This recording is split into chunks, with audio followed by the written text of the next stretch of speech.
Hello साथीहरू, नमस्ते। आज म चाहिँ हजुरहरूलाई समयको पछाडि लाग्दा त्यसको अर्थ र केमा पार्टिकल लगाउने, केमा नलगाउने, पार्टिकल लगाएर आउँदाखेरि पछाडि के आउँछ भन्ने बारे हजुरहरूलाई जानकारी दिन गइरहेको छु यो सानो भिडियो मार्फत। चाहिँ सिगान समयमा लाग्दा त्यसको अर्थ चाहिँ मा हुन्छ, जुन चाहिँ कुनै पनि समयमा केही काम गरिन्छ भने त्यस समय जनाउने नाउनको पछाडि पार्टिकल लगाइन्छ। जस्तै उदाहरणको लागि मैले यहाँ केही उदाहरणहरू लेखेको छु। मेहिल आच्छिमे उन्दुङ हाम्निदा, प्रत्येक दिन बिहानमा व्यायाम गर्छु। सुयो इरे यङ्गारुल फयो, बुधबार फिल्म हेर्छु। इरो इरे सुयो, आइतबार आराम गर्छु।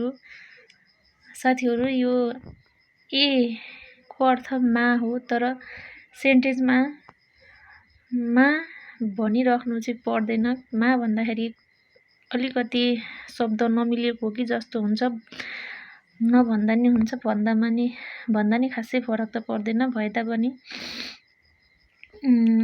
अनि हजुरहरूले के कुरा चाहिँ याद गर्नुपर्छ भने ओनुल, अझै, नेहिल, छिगुम, अन्जेमा चाहिँ पार्टिकल लगाउन मिल्दैन। यो चाहिँ हजुरहरूले याद राख्नुहोला। फेरि त्यसै गरी कुनै पनि स्थान जनाउने नाउनको पछाडि चाहिँ इत्ता, हप्ता, साल्दा, मान्था र चलायमान क्रियाहरू जस्तै खादा, ओदा र थानिदा र थोचा खादा भए जहिले पनि पार्टिकल लगाउने। जस्तै उदाहरणको लागि छिबे इसयो, घरमा छ। हाक्योए खायो, विद्यालयमा जान्छु। होइसाए थानिम्निदा, कम्पनीमा जाने आउने गर्छु। साथीहरू, हजुरहरूले बुझ्नुभयो होला। पार्टिकल लगाउनलाई चाहिँ स्थानको पछाडि के हुँदाखेरि चाहिँ हामीले पार्टिकल छान्ने भनेर हजुरहरूले याद गर्नुभयो होला। तर एउटा कुरा,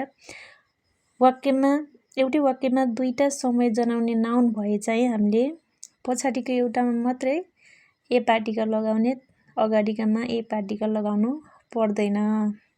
हस् त, थ्याङ्क यू।